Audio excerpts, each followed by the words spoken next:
Welcome to the Late Starter's Edge. If you feel behind schedule, this is your playbook.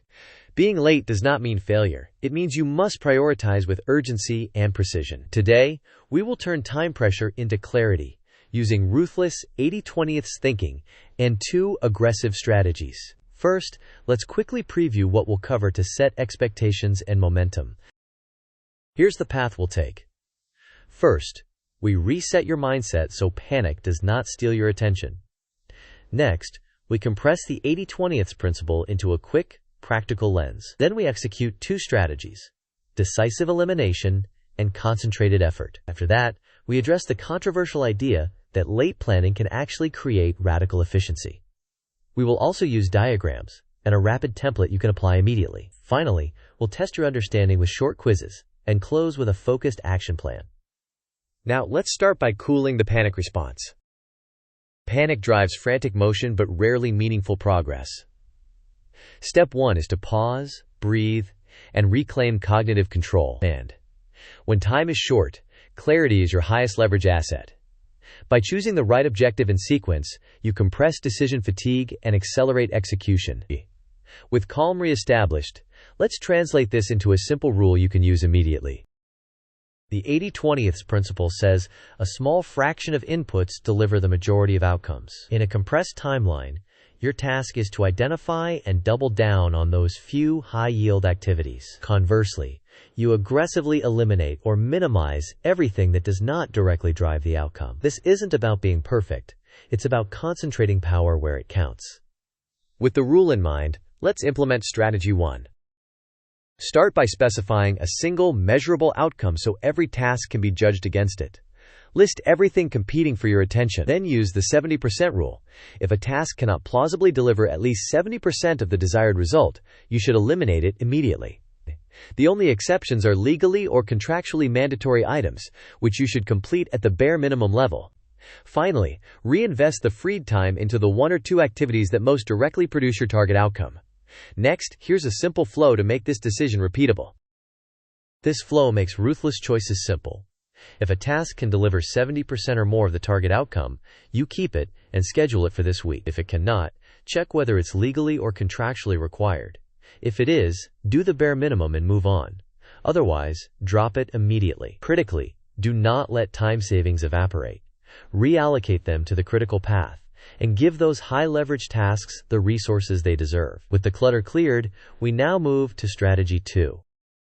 Concentrated effort means channeling the majority of your resources into only 1 or 2 critical paths. Time block deep work sessions of 90 to 120 minutes specifically for these paths. During the compressed period, say no by default to new requests. Overcommit resources so you can accelerate throughput. Finally, use tight feedback loops daily or even intraday to steer quickly based on real signals. With the playbook in place, let's visualize how time pressure can sharpen focus. This timeline depicts a 2-week sprint under pressure. At first there is panic, followed by a deliberate reframe into 80/20 thinking. Next, 1 or 2 critical paths are chosen, and roughly 60% of tasks are cut. The middle of the timeline is dominated by deep work sprints and fast feedback loops, which correct errors early. As the timeline closes, an MVP is delivered, and a brief post-mortem converts the experience into reusable learning. By sequencing these stages, pressure is transformed into clarity and momentum. Now, let's address the controversial idea behind this approach. The claim is not that early planning is bad, but that it can foster complacency and overplanning when the timeline feels abundant. By contrast, a compressed timeline forces sharp decisions and radical efficiency. In this mode, you must trade perfection for maximal present potential. The outcome often improves because attention is concentrated where it matters. To make this concrete, let's compare early and late planning side by side. Early planning enables broad exploration and more comprehensive risk mapping, yet it can also lead to analysis paralysis and diluted focus as scope expands. Late planning compresses the available options, which can reduce waste through sharper prioritization and faster iteration, but it carries higher stress and reduced buffer. The key is to exploit late planning's advantages, concentration, and decisiveness, while mitigating its risks with short feedback cycles and explicit margins where possible. With the trade-offs clear, let's ground this with concrete 80/20 examples. This table demonstrates how to apply the 80/20 lens. Design polish often has low impact on the target outcome and should be dropped. A small set of customer interviews substantially affects product market validation and deserves priority. Performance tuning should be minimized unless it blocks a core flow. A sales demo to a key account is high leverage due to immediate revenue potential.